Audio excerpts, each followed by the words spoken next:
በስመ አብ ወወልድ ወመንፈስ ቅዱስ አሐዱ አምላክ አሜን።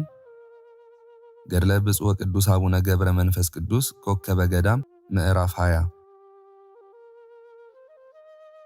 አንድ አምላክ በሚሆን በአብ በወልድ በመንፈስ ቅዱስ ስም አሜን። ወደ ቀደመው ነገራችን እንመለስ። ከዕለታት በአንድ ቀን አባታችን ገብረ መንፈስ ቅዱስ ይሳለም ዘንድ ወደ ቤተ ክርስቲያን መጣ። ይኸውም ነሐሴ 28 ቀን ነው። ወደ ቤተ ክርስቲያንም በገባ ጊዜ መላእክት እያመሰገኑት እንደ ወንድማቸውና እንደ ወዳጃቸው በክብር ተቀበሉት። ፊቱ እንደ ፀሐይ ያበራልና በንጽህናውም እንደ እነርሱ ነውና። በክብር ስለመሰላቸው ብቻ አይደለም፣ የፍሬው አይነት ልዩ ልዩ እንደሆነ እንደ ገነት ዛፍ የሚጣፍጥ የጽድቁን ፍሬ ባዩ ጊዜ ነው እንጂ።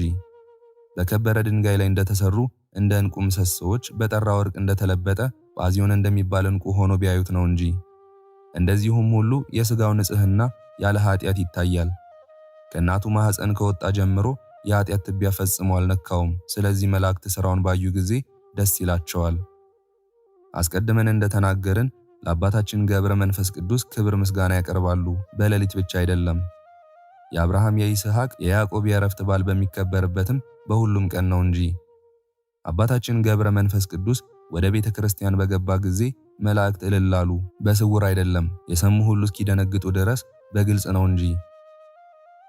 ጌታችን ወደ ሰማይ ባረገ ጊዜ መላእክት እያመሰገኑ እንደተቀበሉት አባታችንንም እንዲህ በምስጋና ተቀበሉት። ወልድ በአብ ቀኝ በተቀመጠ ጊዜ በአርያም ደስታ እንደተደረገ አባታችን ገብረ መንፈስ ቅዱስ ሆይ ክብርን አበዛህ፣ በሥራ ሁሉ ክርስቶስን መሰልከው። መላእክት ክርስቶስን እንደሚያመሰግኑት አንተንም ያመሰግኑሃል፣ እንደሚያከብሩት ያከብሩሃል፣ እንደሚታዘዙለትም ይታዘዙልሃል። ኪሩቤል በሰረገላ እንደሚሸከሙት አንተንም በክንፋቸው እንደ ሕፃናት ይሸከሙሃል። አባታችን ገብረ መንፈስ ቅዱስ ሆይ ከሰው ወገን እንዳንተ ማን ነው? በክብር ከመላእክት ጋር ተካከልክ።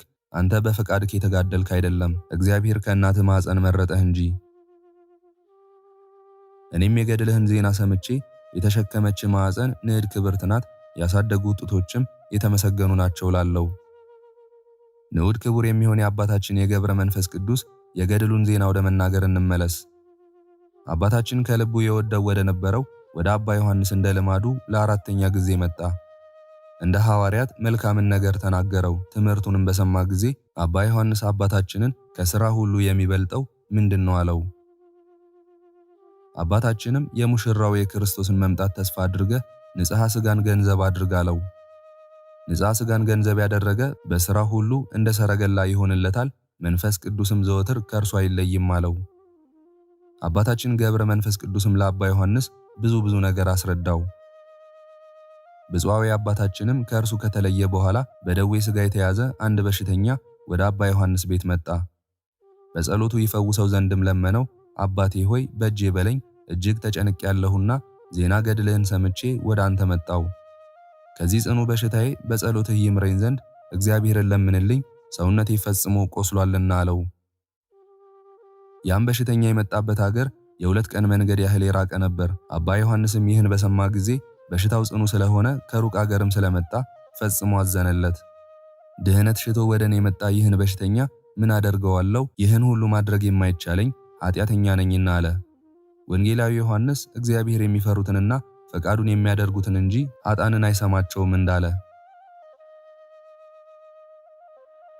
የገዳም ኮከብ አባ ዮሐንስ ይህን ተናግሮ የጻድቅ ሰው ጸሎት ግዳጅ ትፈጽማለችና አባታችን ገብረ መንፈስ ቅዱስ ከቆመበት ቦታ ባስተኛው ከደዌው ይፈወሳል፣ ፈጽሞም ይድናል አለ። ይህንን ካሰበ በኋላ ያ በሽተኛ ወዳለበት ሄዶ ወደዚህ ና ብሎ ጠራው። ያም በሽተኛ ተነሳ፣ በእግሩ መሄድ አይችልም ነበር፣ ሰውነቱም ሽባ ሆኖ ነበርና። አባታችን ገብረ መንፈስ ቅዱስ ወደ ቆመበት ቦታ ይዞ ወሰደው። አባ ዮሐንስም በሽተኛውን ከዚህ ቦታ ተኛ አለው። እንዳዘዘው ተኛ። ካደረበት በሽታ ጽናት የተነሳ ተንከባለለ። አባ ዮሐንስም እግዚአብሔር በጻድቁ በአባታችን በገብረ መንፈስ ቅዱስ ጸሎት ይማርህ አለው። የከበረ ልዩ አባት ገብረ መንፈስ ቅዱስ በዚች ቦታ ጸልየዋልና አባ ዮሐንስ እንዲህ ባለ ጊዜ የታመመው ዳነ፣ ከደዌውም ተፈወሰ። ተነስቶም በእግሩ ቆመ። መላ ሰውነቱ ሁሉ ምንም በሽታ እንዳልነካው ሆነ። ገዳማዊ አባ ዮሐንስም ስለ ወዳጁ ስለ ገብረ መንፈስ ቅዱስ እግዚአብሔር ያደረገውን ድንቅ ተአምር አይቶ ደስ አለው። አባ ዮሐንስም ከበሽታው የዳነውን ሰው እግዚአብሔር አምላካችን በገብረ መንፈስ ቅዱስ ልመና አዳነህ አለው። ከበሽታው የዳነ ያ ሰውም ደስ እያለው ወደ ሀገሩ ተመለሰ። እርሱን ያዩት ሁሉ ማን አዳነህ አሉት። እርሱም አባ ዮሐንስ በጸሎቱ አዳነኝ አላቸው። ያም ሰው በጸሎቱ እንዳዳነው አባታችን ገብረ መንፈስ ቅዱስን አላወቀውም። ስለዚህ ለሰው ሁሉ አባ ዮሐንስ ገዳማዊ አዳነኝ እያለ ተናገረ። ወንድሞቼ እግዚአብሔር ለወዳጆቹ ድንቅ ነገርን እንደሚያደርግ ለአባታችን ከፍ ያለ ስምንም እንደሰጠው እዩ። ያም የዳነው ሰው ወደ ንግድ፣ ወደ እርሻ፣ ልቡ ወደ ወደደው ቦታ ሁሉ ይሄድ ነበርና ድህነትን ባለሟልነትን አግኝቷልና በላዩ ላይ ምንም በሽታ አልነበረበትም። ያየው ሰው ሁሉ እስኪያደንቅ ድረስ ጽኑ አርበኛ ሆነ እንጂ። ንዑድ ክቡር አባታችን ገብረ መንፈስ ቅዱስ ልዩ ልዩ ተአምራትን አደረገ። ይህን ተአምር እርሱ ብቻ የሚያደርግ አይደለም፣ በቅዱሳኑ ላይ የእግዚአብሔር ድንቅ ሥራ ይገለጻል እንጂ። ነቢዩ ዳዊት በምድር ላይ እግዚአብሔር የሠራውን ድንቅ ነገር ታዩ ዘንድ ኑ እንዳለ በእውነት ልዩ ልዩ ድንቅ ተአምራትን አንድ ሰዓት በቆመበት ቦታ ያደረገውን አዲስ ነገር አየን። በዚያችን በእግሩ መሄድ የማይችል በሽተኛን አዳነ። ከዳነ በኋላ ግን ሮጠ፣ ተሽቀዳደመ። አባታችን አንደበቱ የሚጣፍጥ እውነተኛ መምህር ነው። ሥራውም እንደ ዕጣን መዓዛ ደስ የሚያሰኝ ነው። መዓዛ ገድሉም ለኢትዮጵያ መብራት ሆናት። እርሱ እውነተኛ የጽድቅ ፀሐይ ነውና ደም ግባቱም እንደ ንጋት ኮከብ ያበራል። ንዑድ ክቡር ከሚሆን ከአባታችን ገብረ መንፈስ ቅዱስ ሥራዎቹ ጥቂት እንናገር። ሥራውን ጠንቅቀን መናገር የምንችል አይደለም፣ ከክብሩ ከዜናው ጥቂት እንናገራለን እንጂ። ገድሉን የሚሰሙ ሰዎች ተስፋን ያገኙ ዘንድ ገድሉን ትሩፋቱን ለሚሰማው ሰው ሁሉ ብዙ ጥቅም አለውና።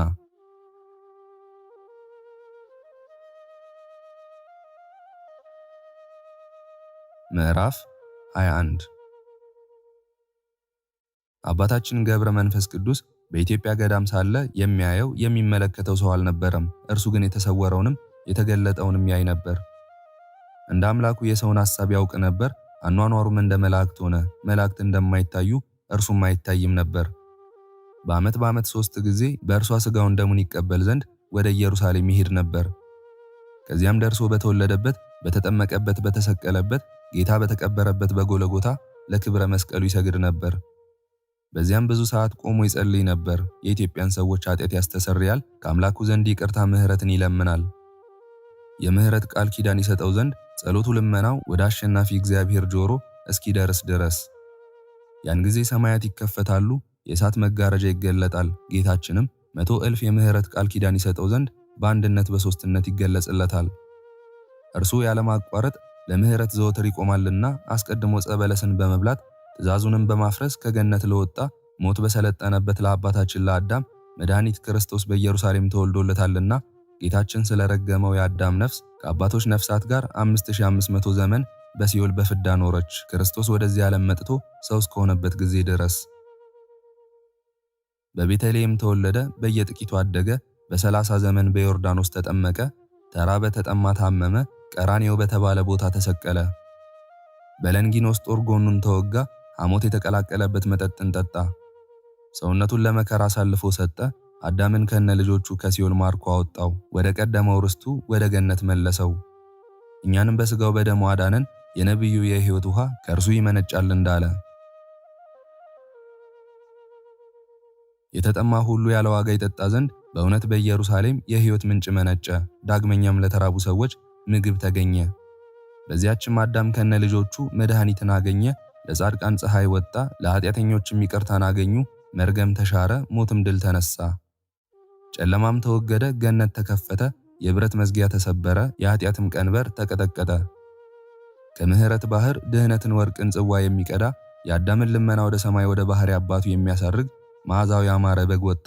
ኢየሩሳሌምም የተባለች ኃጢአት የሚሰረይባት የሚሰገድባት የሚጸለይባት ቤተ ክርስቲያን ናት። ነቢዩ ዳዊት በምድር መካከል ድህነት አደረገ እንዳለ ስለ እርሷም እስራኤል የተባለ ያዕቆብ የእግዚአብሔር መላእክት ሲወጡ ሲወርዱ ከምድር እስከ ሰማይ የምትደርስ መሰላልን አየ። ይህችውም እግዚአብሔር ወልድ ከእርሷ የተወለደ እመቤታችን ናት። ዳግመኛም የሰማይ ደጅን አየው፣ በዚህም የእግዚአብሔር ቤት ይታነጻል አለ። ሐዋርያት ከጌታቸው ጋር የተገናኙባት፣ ነቢያት ስለ እርሷ ትንቢት የተናገሩላት ምድራዊት ኢየሩሳሌም ይህች ናት። ሕግ ከእርሷ ይወጣልና ሥርዓተ ወንጌልም በእርሷ ይፈጸማልና። ስለዚህ አባታችን ገብረ መንፈስ ቅዱስ ይህንን አውቆ በዓመት 3 ጊዜ ወደ ኢየሩሳሌም ይሄድ ነበር። አንዱ በተወለደበት ቀን፣ አንዱ በተጠመቀበት ቀን፣ አንዱ በቀራንዮ በተሰቀለበት ቀን፣ በተቸነከረበት በተቀበረበት በጎልጎታ ክቡር ለሆነው መስቀል ይሰግድ ዘንድ እስከ ትንሣኤ ድረስ በዚያ ይቆያል። እነዚያ ሦስቱ የጌታ በዓላት ከሌሎች በዓላት ሁሉ ይበልጣሉና ከሀገሮች ሁሉ ኢየሩሳሌም ትበልጣለች። በዚህ ዓለም ከሚሰሩት ቤቶች ሁሉ ቤተ ክርስቲያን ትበልጣለች። በቤተ ክርስቲያን ቀኖና የኢየሩሳሌም ኤጲስቆጶስ ከሌሎች ኤጲስቆጶሳት ይበልጣል እንደተባለ በእጁ የኢየሱስ ክርስቶስ መስቀል አለና። አባታችንም የኢየሩሳሌምን ክብሯን አውቆ ከመላእክት ጋር በዓል ያደርግ ዘንድ ይሄድ ነበር፣ መድኃኔዓለም ክርስቶስ በእርሷ ተወልዷልና። ከዚያም ከአዳምና ሔዋን ጋር ተድላ ደስታ ያደርግ ነበር፣ ከእነርሱም ጋር በዓል ያከብር ነበር። ልጃቸው ድንግል ማርያም ለእነርሱና ለልጅ ልጆቻቸው ድህነት የሚሆን ጌታን ወልዳላቸዋለችና። በዚያም አብርሃምንና ይስሐቅን ያዕቆብንም አገኛቸው። በዚያ የነቢያት አለቃ ሙሴንና በተወለደባት ሀገር በቤተልሔም ሳለ ዳዊትን የንግሥና ቅባት የቀባው ሳሙኤልንም አገኛቸው። በዚያም ዳዊትንና ሰለሞንን ሌሎችንም ነገሥታትን አገኛቸው። በዚያ በእሳት ሰረገላ ላይ ተቀምጦ እግዚአብሔርን ያየው ሕዝቅኤልንና ሦስትነት ላላቸው አብን በአረጋዊ አምሳል ወልድንም በሰው ልጅ አምሳል ያየው ዳንኤልን አገኛቸው። የመለኮት ነገር የምትናገር ወንጌልን ይዘው ጴጥሮስንና ያዕቆብን ሌሎችን ነቢያት ሐዋርያትንም አገኛቸው። በዚያ ጻድቃን ሰማዕታትን እንደ ከዋክብት ደምቀው ብርሃን ለብሰው አገኛቸው። በዚያም ደናግልና መነኮሳትን የክብር አክሊል ተቀዳጅተው አገኛቸው። እመቤታችንንም ልጇን ታቅፋ ጡቷን እያጠባቸው አገኛት። በዚያም ካህናት ዲያቆናትን ከእመቤታችን በነሳው ሥጋ መራዊ ክርስቶስን ሲያርዱት ሲያወራርዱት አገኛቸው። ደሙን በመሠዊያው ላይ ይንጸፈጸፍ ነበር። በዚያም ንጹሐን ምዕመናን ለእግዚአብሔር ምስጋና ሲያቀርቡ አገኛቸው። በዚያም በበጉ ደም ፈሳሽነት ልብሳቸውን ያጠቡ ሄሮድስ ያስፈጃቸው የገሊላን ሕፃናት አገኛቸው። በዚያም ሱራፌልንና ኪሩቤልን አገኛቸው። በዚያም ሚካኤልና ገብርኤልን ለሰው ልጆች ምሕረት ሲለምኑ ከሰራዊቶቻቸው ጋር እግዚአብሔርን ሲያመሰግኑ አገኛቸው።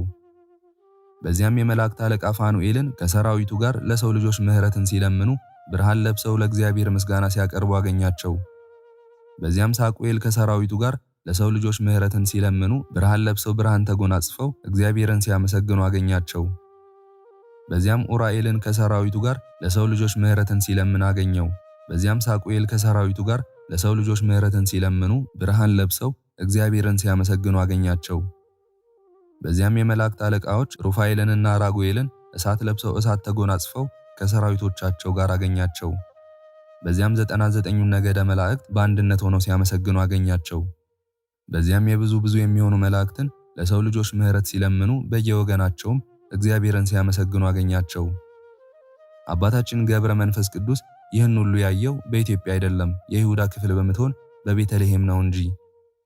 ክርስቶስ በተወለደባት በቤተልሔም ከመላእክት ጋር ይውላል፣ ከምድራውያን ሰዎች ሕግን ከሚተላለፉ ካህናት ጋርም አይደለም፣ ከነቢያት ከሐዋርያት ጋር ነው እንጂ። አምላክን ከወለደች በድንጋሌ ሥጋ በድንጋሌ ነፍስ ከጸናች ንጽሕት ክብርት ከሆነች ከድንግል ማርያም ጋር ነው እንጂ። ልጇን ታቅፋ ታየችው። አባታችንም ባያት ጊዜ እጅግ ደስ አለው፣ እርሷም እንደ ልጇ ትወደዋለች። ነቢያት ሐዋርያትም በክብር በምስጋና ከእነርሱ ጋር ሲውል በገድሉ በትሩፋቱ ደስ ይላቸዋል። ዳግመኛ አንተ ዘመዳችን ነህ ይሉታል፣ ከሁሉም አብልጠው ይወዱታል። ንጉሥ ለልጁ ሰርግ ባደረገ ጊዜ በከበሩ የሐር ልብሶች አጊጠው በተሸለሙ ፈረሶች ተቀምጠው እንደሚመጡ በንጉሡም ፊት ሲመላለሱ እንደሚውሉ አልሰማህምን? እንደዚሁም ንጹሐን ቅዱሳን ሰዎች ከመላእክትና ከጻድቃን ነፍሳት ጋር በአንድነት ያመሰግኑ ዘንድ ወደ ኢየሩሳሌም ሰማያዊት ይጠራሉ። አባታችን ያዕቆብ የምሕረት መገኛ የጸሎት ማሳረጊያ ትሆን ዘንድ የተተከለች መሰላልን እንዳየ፣ በዚህም ምሳሌ ወልድ ወደ እመቤታችን ወረደ፣ ከእርሷም ሰው ሆነ፣ በዮርዳኖስም ተጠመቀ፣ ከሙታንም ተለይቶ ተነሳ። ቀድሞም በእርሷ የወርቅ መሰላልን ተከለ፣ በእርሷም ወደ ሰማይ አረገ። ወንጌላዊ ዮሐንስ ሰማያት ሲከፈቱ የሰማይ መላእክትም የሰው ልጅ እኔን ያገለግሉ ዘንድ ይወጣሉ ይወርዳሉ ብሎ እንደተናገረ ምድራዊት ኢየሩሳሌም ለሰማያዊት ኢየሩሳሌም ምሳሌዋ ናትና።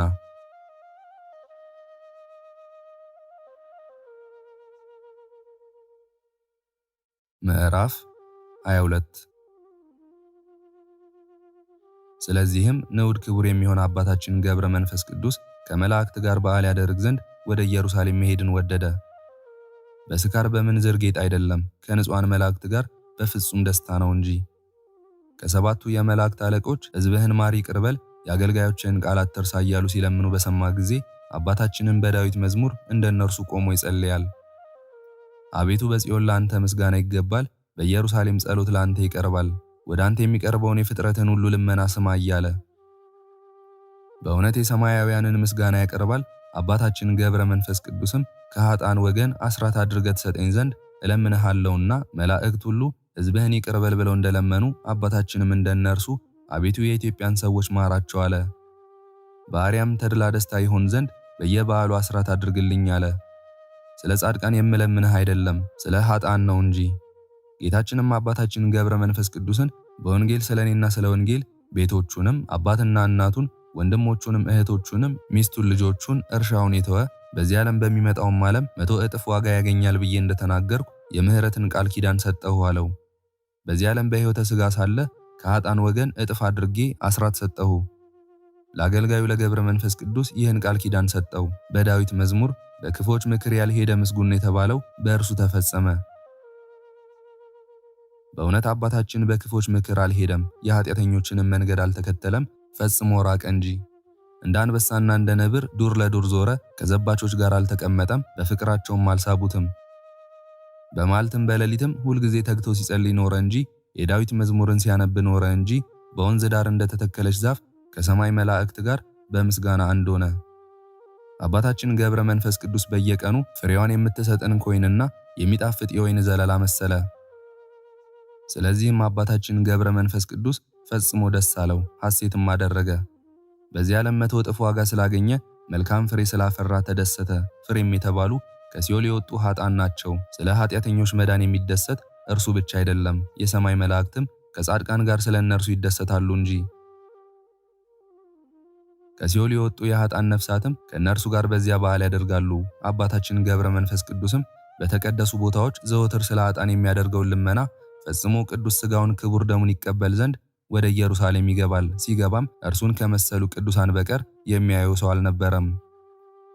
ቅዱስ ሥጋውን ክቡር ደሙን ተቀብሎ በደስታ ይውላል። በደስታ የሚውለው እርሱ ብቻ አይደለም፣ አስቀድመን የጠራናቸው ቅዱሳን ሁሉ እስከ ማታ ድረስ በዚያ ይውላሉ እንጂ። 11 ሰዓት ሲሆን መላእክት በአባታችን ገብረ መንፈስ ቅዱስ ጸሎት የዳኑ የኃጥአንን ነፍሳት ከሲኦል ያወጧቸዋል። በክብር በምስጋና በእልልታ ወደ ገነት ያስገቧቸዋል። አባታችን ገብረ መንፈስ ቅዱስም ከዚያ በነፋስ ሰረገላ ተጭኖ ወደ ሀገሩ ኢትዮጵያ ይመጣል። እንደ ዓይን ጥቅሻ ኢትዮጵያ ይደርሳል። እንደ ልማዱ ከልደት እስከ ጥምቀት እየዘመረ እየጸለየ ጥቂት ቀን በኢትዮጵያ ይቆያል።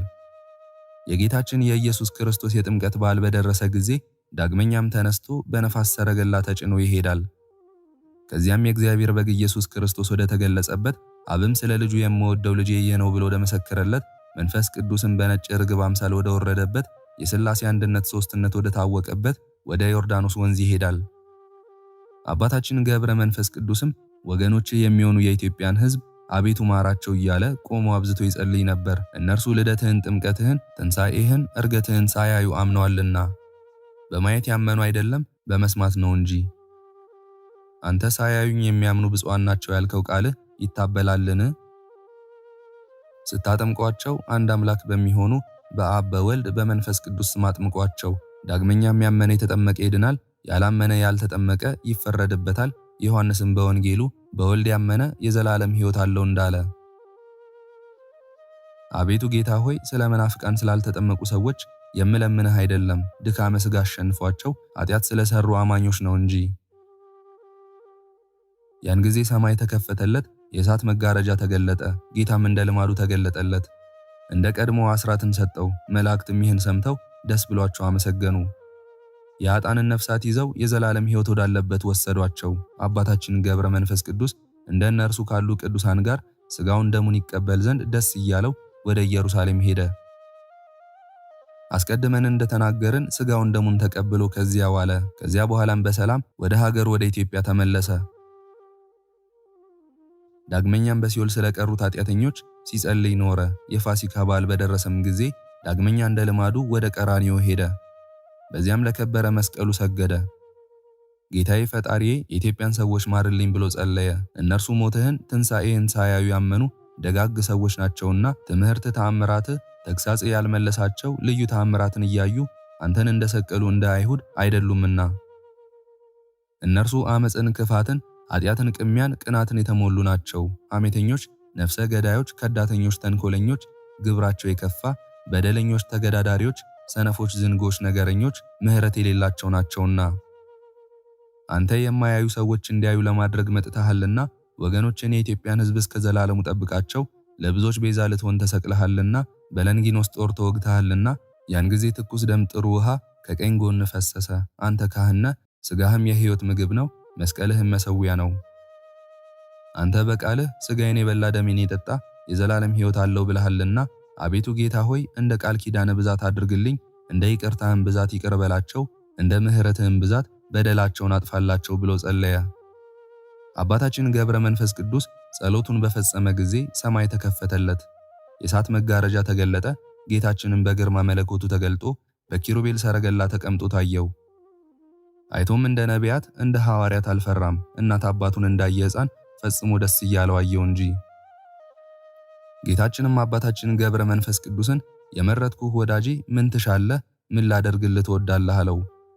አባታችን ገብረ መንፈስ ቅዱስም ጌታዬ ፈጣሪዬ ካንተ ጋር ቃል በቃል እነጋገር ዘንድ ለእኔ አይገባኝም። ነገር ግን የውስጤን ሐሳብ አንተ ታውቃለህ። የቸርነትን ሥራ አንተ ስራልኝ፣ የኢትዮጵያን ሰዎች ማርልኝ አለው። ጌታችንም አባታችን ገብረ መንፈስ ቅዱስን ስለ ድካምህ በእነርሱም ምክንያት ስላደረግከው ስለ ገድል ብዛት የኢትዮጵያን ሰዎች ማርኩልህ፣ አስራት እንዲሆንህም የኢትዮጵያን ሰዎች ማርኩልህ። የቁጥራቸውን መጠን 60,000 ነው። ከዚህ በኋላ ጌታችን ኢየሱስ ክርስቶስም የመረጥኩ ወዳጄ ገብረ መንፈስ ቅዱስ ሆይ ካንተ በፊት ለነበሩ ያላደረግኩትን መልካም ነገርን ላንተ አደረግኩልህ። ከዚህ ዓለም በሞት በምትለይበት ጊዜ መታሰቢያህን ዝክርህን ላደረገ ሰው በሙሉ የምህረት ቃል ኪዳን እሰጥሃለሁ። ዝክርህን የሚያደርገውን ብቻ የምምርልህ አይደለም፣ እስከ 15 ትውልድ ድረስ እምርልሃለሁ እንጂ። ለወዳጄ ለኪሮስ እንደሰጠሁት ላንተም ቃል ኪዳኔ 3 እጥፍ ይሁን አለው። ዳግመኛም የብርሃን መላእክት ሥጋህን እንዲገንዙ አደርጋለሁ አለው። መላእክትም ይህን ቃል ኪዳን ሲሰጠው ሰምተው ደስ አላቸው፣ በነጋሪት ድምፅ አመሰገኑ። ስለ ኃጢአተኛዎች ከእግዚአብሔር የምህረት ቃል ሰምተዋልና ስለ ሰሙትም ድንቅ ነገር እጅግ አደነቁ።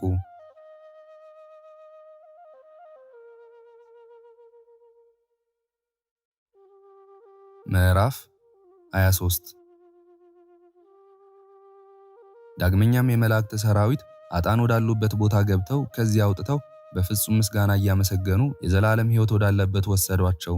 በአባታችን በገብረ መንፈስ ቅዱስ ጸሎት ከሲኦል የወጡ የገቦታ ሰዎች ቁጥራቸው 3,000 ያህል ነበር። የኢትዮጵያም ሰዎች ቁጥራቸው 8,000 ነው። በአጠቃላይ 11,000 ያህል ነበር። ንዑድ ክቡር አባታችን ገብረ መንፈስ ቅዱስ በጸሎቱ ድልድይ ሆናቸው። ልቅሶ ሐዘን ወደሌለበት፣ በሽታ መከራ ወደሌለበት፣ ሁለተኛ ሞት ወደሌለበት ወደ ደስታ ሀገር ወደ ገነት አስገባቸው። አንደበቱ ጣፋጭ የሆነ ጳውሎስ ከራሳችሁ አብልጣችሁ ባልንጀራችሁን ውደዱ፣ ባልንጀራችሁንም እንጂ ለራሳችሁ ብቻ አትድከሙ ያለው ተፈጸመ። ዳግመኛ የተወደደ የእግዚአብሔር ልጅ ኢየሱስ ክርስቶስን ምሰሉ። እግዚአብሔር ራሱን ያማረ የተወደደ መስዋዕት አድርጎ በመስጠት እንደወደዳችሁ እናንተም በፍቅር ጸንታችሁ ኑሩ። በእውነት አባታችን ገብረ መንፈስ ቅዱስም ከራሱ አብልጦ ባልንጀራውን ወደደ። ስለ ኃጢአተኞች ነፍሳት ደከመ፣ ጸለየ። ስለ ራሱ ምንም አልተጨነቀም። በማለትም በሌሊትም ሳያርፍ ኖረ እንጂ ከሲኦል ነፍሶችን አወጣ። ዳግመኛም ለሥጋው ስለሚበላው ስለሚጠጣው ስለሚለብሰው ሁሉ በዚህ ዓለም ስለሚፈለግ ገንዘብ አልለመነም። በቤተሰቡ የተወደደ ልጅን መሰለ እንጂ ስለ ሰው ፍቅር ድካምን አበዛ። ስለዚህ እግዚአብሔር ታላቅ ስምን ሰጠው። በጸሎቱ ኃይል አልጫ የሆነው ሕይወታቸውን በጸሎቱ ኃይል አጣፈጠ። በሞት ጥላ ጨለማ ለሚኖሩ ሰዎች ብርሃንን አወጣላቸው፣ ሰላምን ሰጣቸው። እግዚአብሔርን የምትፈሩ ሁላችሁም ወንድሞቼ በኢትዮጵያ የሰማሁትን ፍጹም የሚያስደንቅ ነገር እነግራችሁ ዘንድ ኑ ስሙኝ። ያዕቆብ ሆይ ከኛ ጋር ደስ ይል ዘንድና ከምድር እስከ ሰማይ የሚደርስ መሰላል እነሆ ይህ ነው። እነሆ በምድረ ከብድ ተተከለ፣ ቁመቱም እስከ ሰማይ የደረሰ የወርቅ መሰላል ምንድን ነው? በሥጋው በነፍሱ ንጹሕ የሆነ አባታችን ገብረ መንፈስ ቅዱስ ነው እንጂ። ጸሎቱም እስከ ጽርሐ አርያም ይደርሳል። ዳግመኛም በዚያው መሰላል ለጸሎቱ ምላሽ ይሰጠዋል። የሰማይ መላእክትም ከእርሱ ጋር ይወጣሉ፣ ዘውትር ከእርሱ ጋር ይኖራሉ እንጂ የሚተዉት አይደለም። መላእክትም በዚያ መሰላል ይጨናነቃሉ፣ ይጋፋሉ። ያማረ በጎ ሥራውን ያዩ ዘንድ ወደ ታች የሚወርዱ አሉ፣ ወደ ላይ የሚወጡም አሉ። ስለዚህም የሰማይ መላእክት ሊጎበኙት ይወዳሉ። ኅብሩ ሽታው መዓዛው ልዩ ልዩ የሚሆን ልብን የሚመስጥ የነጻ የጠራ የምግባሩን ፍሬ ይዘው በዚያ መሰላል ያርጋሉ። በዚህ ዓለም እንደ እርሱ ሥራውን ያማረ የተወደደ ሰው ስላላገኙ በእርሱ ደስ ይላቸዋል። እርሱ ግን እስከ አርያም ድረስ መዓዛ ምግባሩ ይሸታል። በየዕለቱ 30-60 መቶ ፍሬ ያፈራልና ጆሮ ያለው መስማትን ይስማ። በእውነት ይህን የሚያስፈራ ቃልን ስሙ። አንደኛ ሰው ሲሆን ምስጢራትን ያይ ዘንድ ችሏልና መሰላልን ተክሎ ወደ አየር ይወጣል። በሰናዖር ሜዳ ሕንፃን ያንጹ ዘንድ በጀመሩ ጊዜ ከዚህ አስቀድሞ የሆነውን አልሰማህምን? ቁመቱ 5443 ሜትር በሆነ ጊዜ ዳግመኛ ሕንፃ እንዳይሰሩ እግዚአብሔር በነፋስ ኃይል አፈረሰው። አንዱም የአንዱን ነገር እንዳይሰማው እግዚአብሔር ቋንቋቸው እንደበላለቀው። ለመውጣት መሰላል የሆነው ዘንድ እንደ እነርሱ በድንጋይ በእንጨት በውሃ በአፈር የሰራ አይደለም። እርሱ ግን ከምድር እስከ ሰማይ የሚደርስ መሰላልን ብቻውን ሰራ። ነቢዩ ዳዊት የእግዚአብሔር ዓይኖች ወደ ጻድቃኑ ጆሮም ወደ ልመናቸው ነው ብሎ እንደተናገረ፣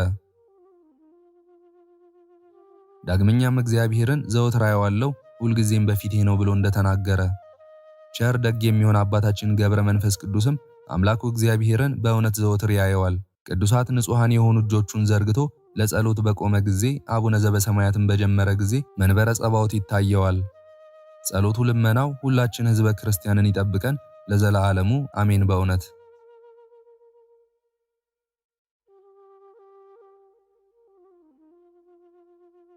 የአባታችን ጸሎትና በረከታቸው በእኔ ላይና ይህንን ጸሎት በሚከታተሉት ላይ በሁላችንም በሕዝበ ክርስቲያን ላይ ለዘላለሙ ጸንቶ ይኖርና አባታችን ገብረ መንፈስ ቅዱስ ያደረገው ተአምር ይህ ነው።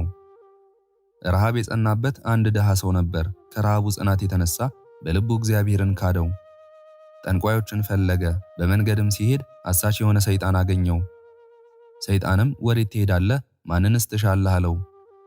ያም ድሃ ሰው ሰይጣንን ጠንቋዮችን እፈልግ ዘንድ እሄዳለሁ፣ ረሃብ ጸንቶብኛልና ገንዘብ የለኝምና አለው።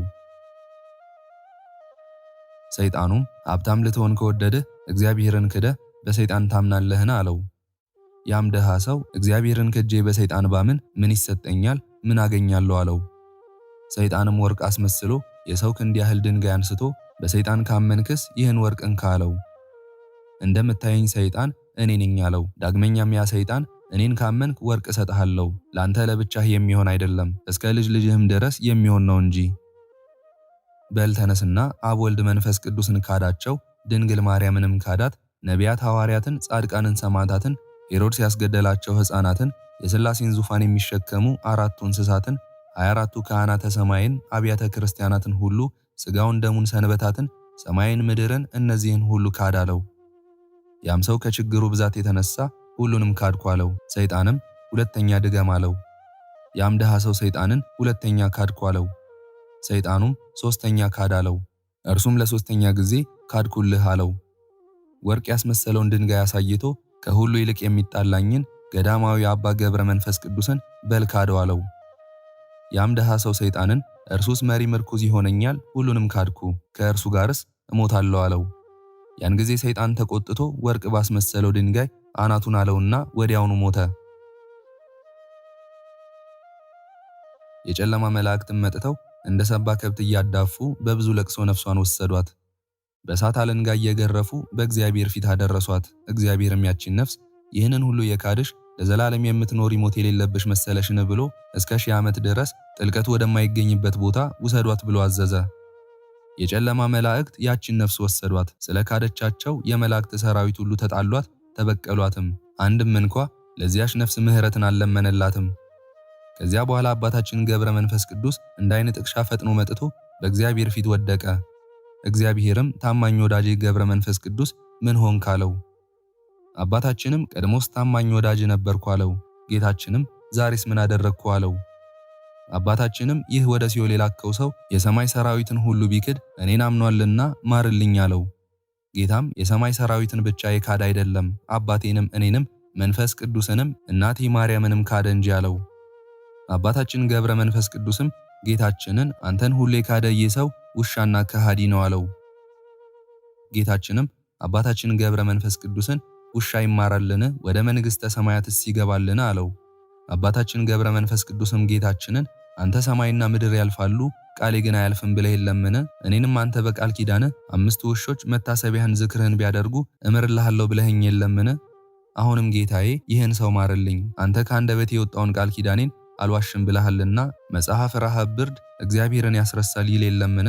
ይህም ሰው ስለ ራቦ ስለቸገረው አንተን ካደ። ይህን ሰው ማርልኝ፣ ከሁሉ ይልቅ ቃል ኪዳንህ ይበልጣልና አለው። ጌታችንም ሚካኤልንና ገብርኤልን ፈጥናችሁ ሂዳችሁ ወደ ሲኦል ሳይጥሉት ያንን ሰው አምጡት አላቸው። አምጥተው በእግዚአብሔር ፊት አቀረቡት። ጌታችንም አባታችንን ምን እንዳደርግልህ ትወዳለህ አለው። አባታችንም ነፍሱ ወደ ሥጋው እንድትመለስ እወዳለሁ አለው። ጌታችንም ወዳጄ ከዚህ ሰው ኃጢአት ይልቅ ያንተ ቃል ኪዳን ፍቅር ይበልጣል ብሎ ነፍሱ ወደ ሥጋው እንድትመለስ አዘዘ። ነፍሱም ከሥጋው ጋር ተዋሃደች። በፈጣሪው በእግዚአብሔር አመነ። ስለ ኃጢአቱም ንስሐ ገባ። እስከ ዕለተ ሞቱ ድረስ የአባታችን ገብረ መንፈስ ቅዱስን ዝክር መታሰቢያ ያደረገ። ከሞተም በኋላ ነፍስ ወደ መንግሥተ ሰማያት ገባች። ጸሎቱና በረከቱ በእኛ በልጆቹ በሕዝበ ክርስቲያኑ ላይ ለዘላለሙ ጸንቶ ይኑር አሜን። በእውነት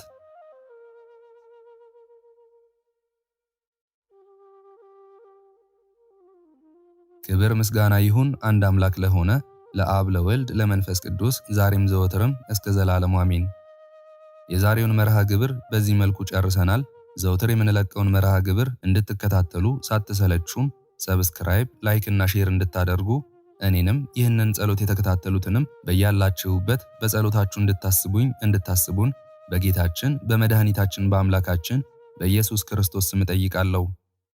እግዚአብሔር አምላካችን እስካሁን ሰዓት ጠብቆ ለዚህ ያበቃን የአባቶቻችን አምላክ ልዑል እግዚአብሔር ስሙ ፈጽሞ የተመሰገነ ይሁንልን። እመቤታችን ቅድስት ድንግል ማርያም ዘላለማዊ ስሟ የተወደደ ይሁንልን። ጻድቃን ሰማዕታት፣ ቅዱሳን መላእክት እንደየክብራቸውና እንደየማረጋቸው የከበሩ ይሁኑልን።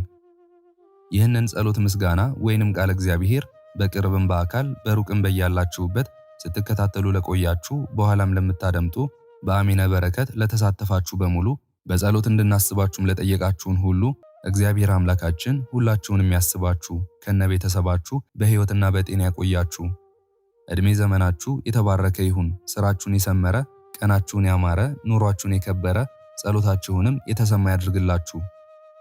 እንዲሁም በአካል በሥጋ የተለዩንን እግዚአብሔር አምላካችን ነፍሳቸውን ይማርልን፣ በአጸደ ሕይወት በገነት በመንግሥተ ሰማይ ያሳርፍልን።